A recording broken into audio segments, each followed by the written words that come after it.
Hello, everybody. This is Gerald Salenti, and it's Thursday, February 16th, 2023.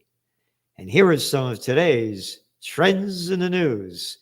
And remember, the trend is your friend. And we're giving you trends research and analysis, trend forecasts, socioeconomic and geopolitical that you won't find anywhere else. And remember, don't forget to hit that subscribe button. That's right. So that you tell the people what's going on. You know what's going on. We got a lot of interviews coming up, a lot of guests coming up. And we really want to prepare you for what's ahead so you could prevail and prosper.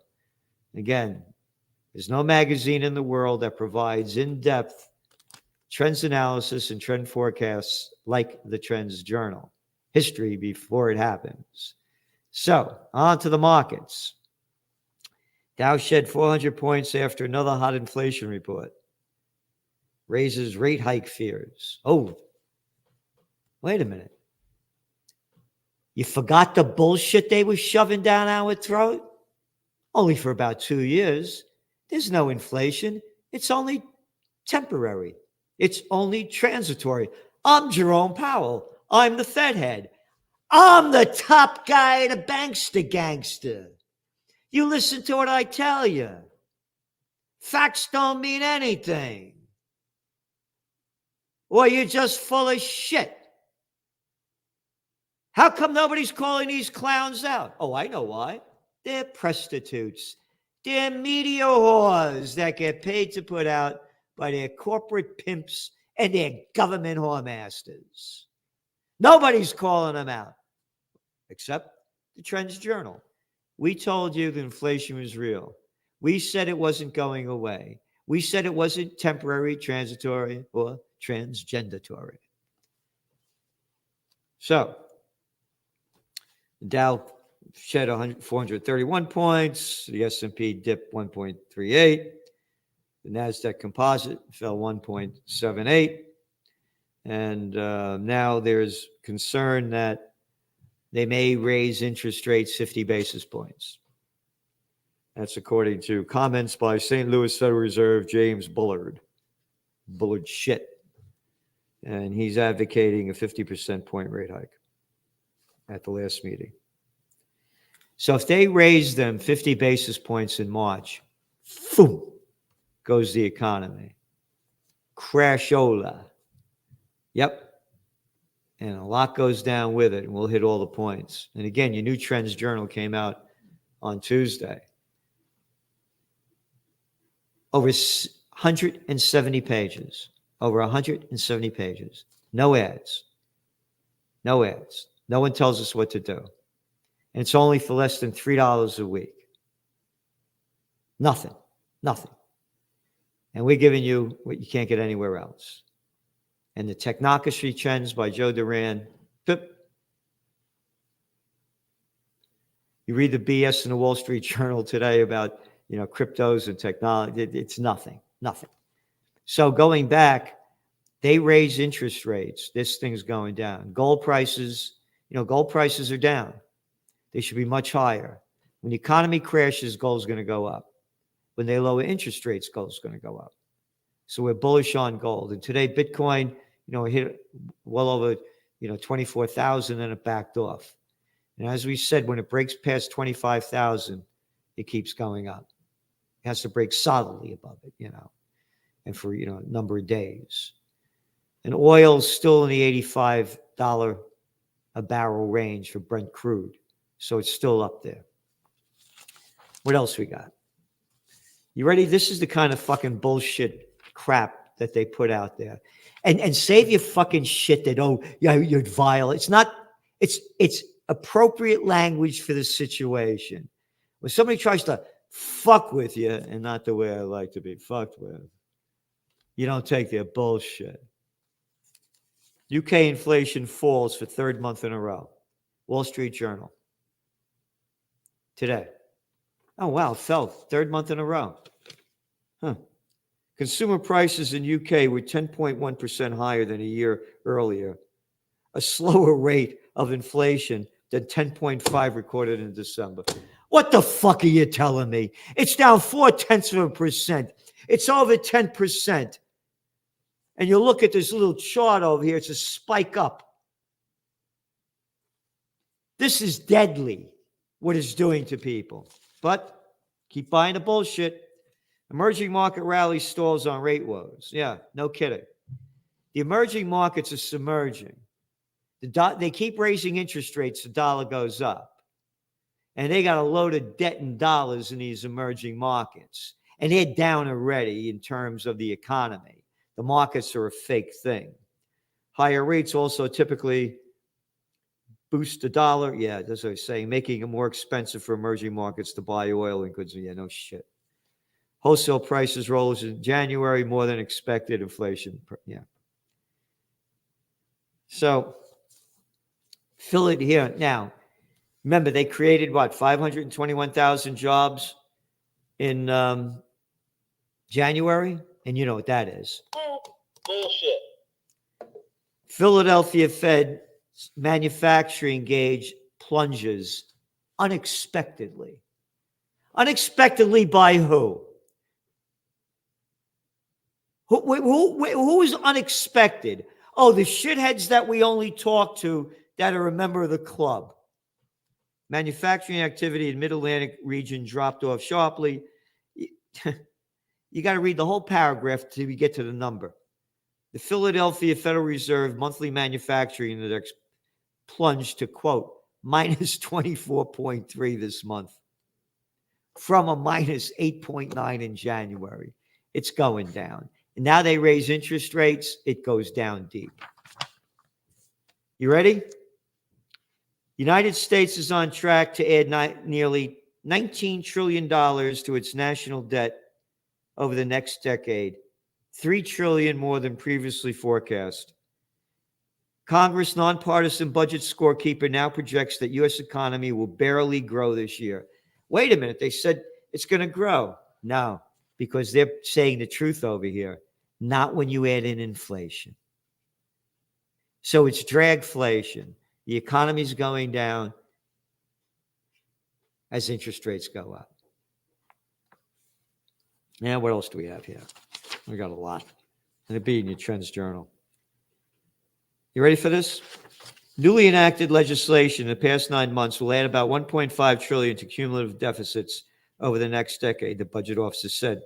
More than half of that increase, ready, comes from a single law, an expansion of healthcare benefits for military veterans. You ready? Who are exposed to toxic burn pits. The bill passed overwhelmingly. Exposed to toxic burn pits.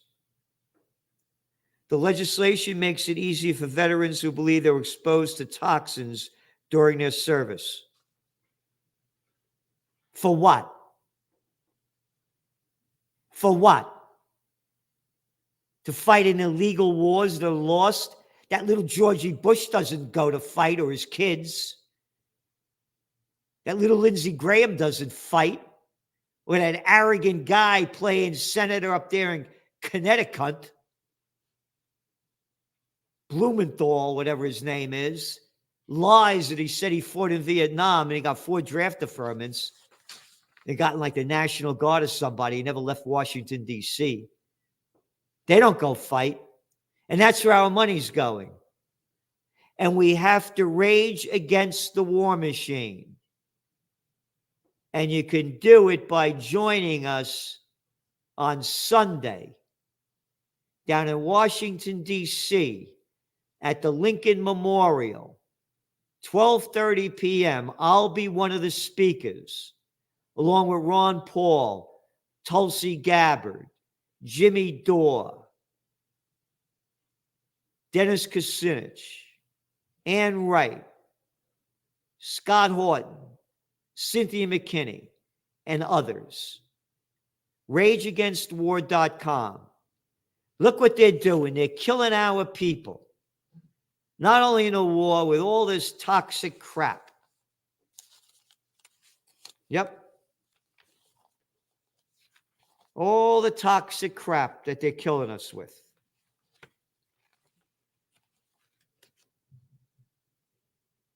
So subscribe to the Trends Journal, and don't forget, do everything you can to support Occupy Peace. I'm going there as a speaker from Occupy Peace, and support the Rage Against the War, rageagainstwar.com. See what it's all about. Tune into it. Spread the word. Okay, what else do we got here? Amid persistent inflation, 54 of Americans are using savings to pay for everyday expenses. Isn't that great? But more money for the war machine. Investor home purchases plunge in fourth quarter. Investor home purchases. The fucking bigs that are buying up everything that the plantation workers of Slavelandia can't afford, so the plantation workers have to rent from them. But really, when you read the numbers and you get to the very end of the article, and that's what we do, nationally, the share of home purchases made by investors remained relatively stable, Redfin found. In the fourth quarter, investors accounted for about 18%, nearly 20% of the total homes purchased nationally, only down 1% from a year ago. Can you imagine this? This never existed until the Panic of '08, when those scumbag bankster bandits were given, hey, you don't have a job, you owe a lot of money, you're deep in debt, don't worry about it. Sign over here. It's called a subprime mortgage. And then when everything crashed and people had to sell their homes, they started buying up. The Blackstones, yep, all of them, buying up. It's disgusting what's happened to this country. Home prices dropped 15% in Canada as rates squeezed buyers. That was February 15th. Now, new report predicts Canadian home prices could drop by 30%, but they'll still be up from the low, when they hit their high. ECB officials see rate hiking to 3.5%. This is the way they write it. This is the Financial Times. The Wall Street Journal. Russia's invasion of Ukraine nearly a year ago sent inflation skyrocketing in the Eurozone. Bullshit. Absolute bullshit. That is bullshit. Fucking bullshit. Not Russia's invasion. The sanctions that the little scumbags, pricks, and I can't say the other word, put on Russia that drove up all the prices. And that's why you subscribe to the Trends Journal and you don't read this fucking shit that they shove down your throat. Hey, I'm a Democrat.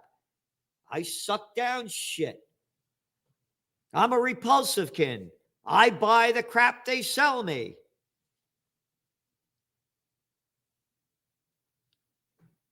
While it declined to 8.5% in January.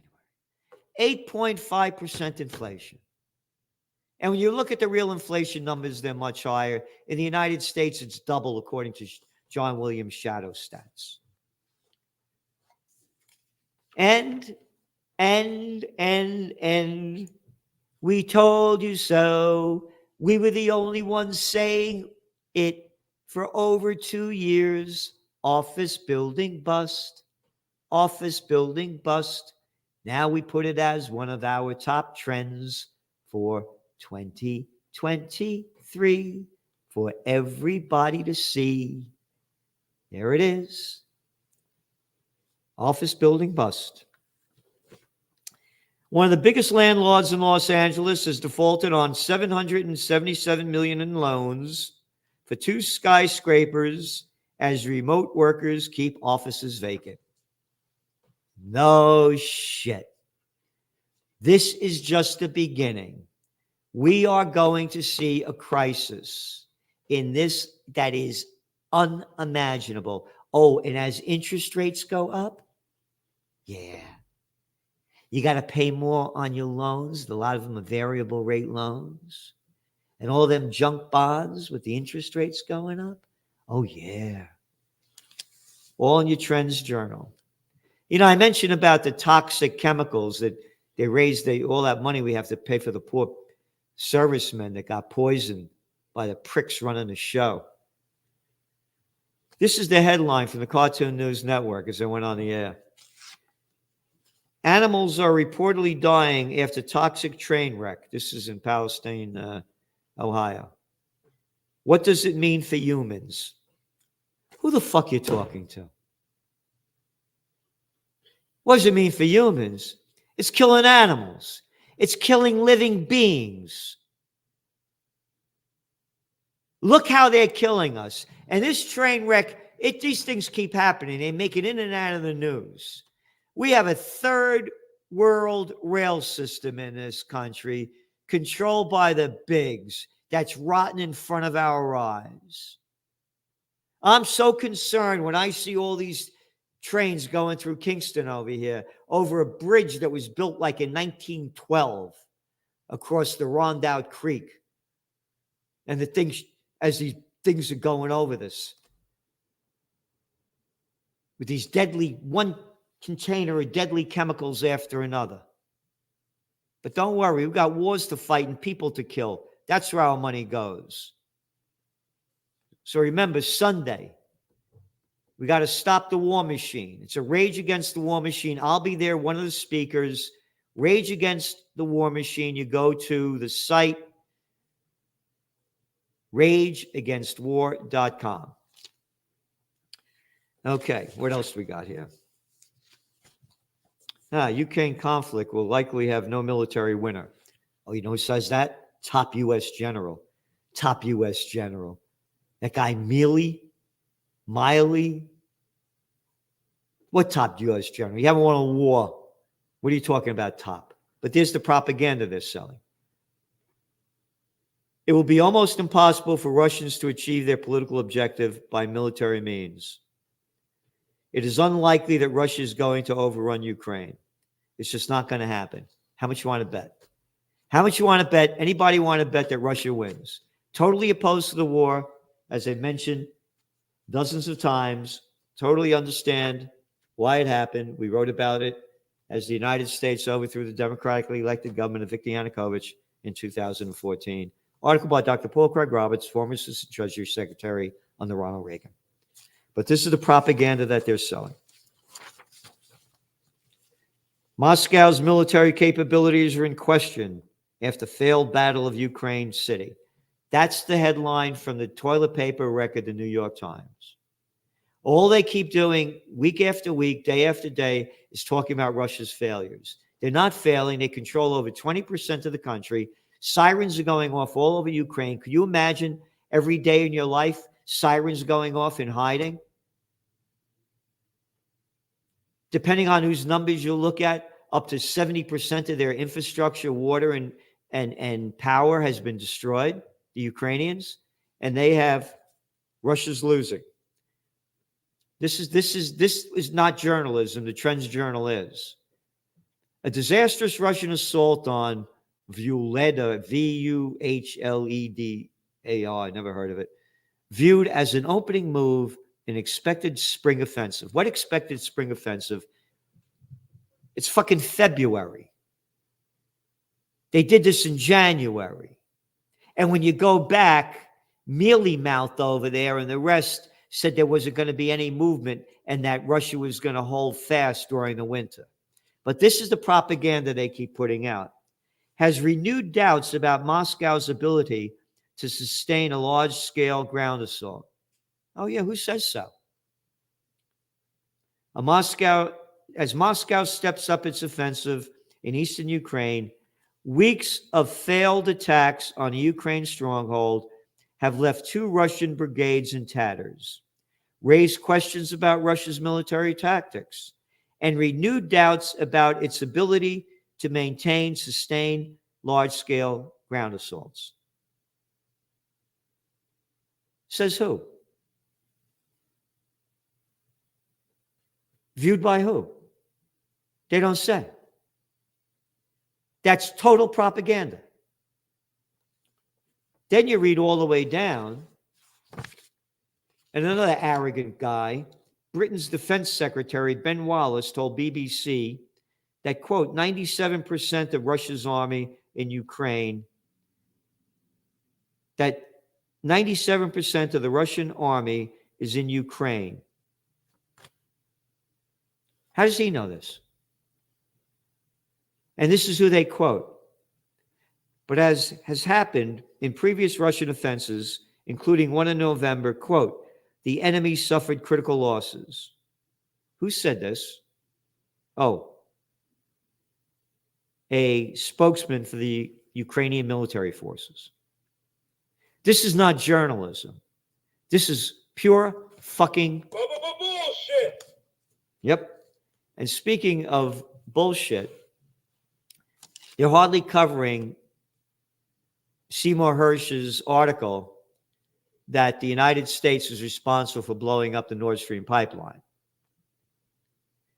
And he's saying it was a sabotage, and this is an enormous story. And the Trends Journal spoke with Hersh earlier today. And he told us there's been zero interest in his reporting by the mainstream media. Zero. And remember, when they blew up this pipeline, that's when Russia escalated its war against Ukraine. The Washington Post, New York Times, CNN, he said nothing. Tucker Carlson reached out to him, but that was it. And again, these are the same news outlets that keep showing the comedian that played the piano with his dick as he played president of Ukraine on a sitcom that became the president of Ukraine. Zelensky, he's in all the award shows everywhere, but nothing about Seymour Hersh. Nope. And Hersh said that sonar that was used to detonate the bombs attacked by the pipelines, you know what company made them? You guessed it. The company that our Secretary of Defense sat on the board of directors, Raytheon. So, you're going to be able to read more about our interview with Seymour Hersh in the Trends Journal, and we're trying to arrange to have a podcast with him. So just visit trendsjournal.com and sign up and subscribe on the subscribe page so you get the alerts when we're going to be doing this. And there's no other news outlet in the world that produces what we do every week. Nothing. And again, as I keep saying, the more subscribers we have, the more we can do. I never worked harder in my life to give the best that we can, and we are. You read the comments on the YouTube, the people that subscribe to it, they can't believe how great it is. Again, for less than $3 a week. The toilet paper record costs, on average, about $4 a day? The crap. Okay, what else do we have? Chinese President Xi welcomes his Iranian counterpart. First visit in 20 years. So now you have China, Iran, and Russia allying. So who's going to win a war between China, Russia, and Iran first? NATO, Israel, and the United States. Place your bets. You know what my bet is? The end of life on Earth. Half of Americans in a recent survey indicated they believe national news organizations intend to mislead, misinform, or persuade the public to adopt a particular point of view through their reporting. Oh, this is a Gallup poll in the Knight Foundation. Oh, wait a minute. 50% of the people say mislead with misinformation. Oh, you mean misinformation? It's okay for them to put out misinformation. They're not banned on Google. The government doesn't go after them because it's the misinformation that they want to keep publishing. And that's why you subscribe to the Trends Journal. We don't do that. We have no advertisers. We're beholden to no one. Only you. And mostly our heart. That's number one. Our heart and soul. They're not. They're soulless. You ready? Asked whether they agreed with the statement that national news organizations do not intend to mislead, 50% said they disagreed. Only 25 agreed. Yeah, 25, that's stupid. Quote, Americans don't seem to think that national news organizations care about overall impact of their reporting on society, said John Sands, Knight's senior director for media and democracy. Knight and Gallup found Democrats trust news more than Republicans. Over the past 5 years, the level of distrust has particularly spiked among independents. Duh. Can't figure it out. Independents, people that think for themselves, aren't stupid little shitheads that put themselves in a political box of crap. Who's your favorite political box of crap shit? Lindsey Graham? Blumenthal? Adam shit? No, I like Chucky Schumer. No. I like Nancy Pelosi. Mitch McConnell. Now there's a brilliant looking piece of shit that I look up to. Independence, independent thinking. And that's why I keep saying we need a new third party. Yep. Independence. Overall, 55% of the respondents said there was a great deal of political bias coverage. Yeah, you got it. So that's why you subscribe to the Trends Journal. Go to trendsjournal.com, and again, don't forget to hit the subscribe button. And if you don't subscribe to the Trends Journal already, please do. Again, we're giving you everything we can. And pop goes the weasel, and that's what we said, right? And now the Biden administration admitted today it was a weather balloon. Yep. As we said it was. Thanks for tuning in. Remember the judge, check it out. We put it up yesterday, Celente and the judge. And don't forget, I want to see you in D.C. on Sunday, 12:30 p.m. Rage Against the War Machine. Be there if you're an American patriot that wants to live for life, liberty, and the pursuit of happiness. Because if we don't stop this, we're going to die in war.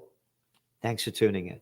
At the Trends Journal, the best investment you could make, because it's the best investment into your mind, and it can change how you look at the world. Over the last 30 years, Gerald Celente has been more accurate about predicting what would be happening than anyone else I'm aware of. The Trends Journal is one of the greatest sources of information, and and it really is. You're predicting these things well ahead of time. I would encourage everyone to go grab the latest copy. Been a Trends Journal subscriber for 20 years. I just have to commend you.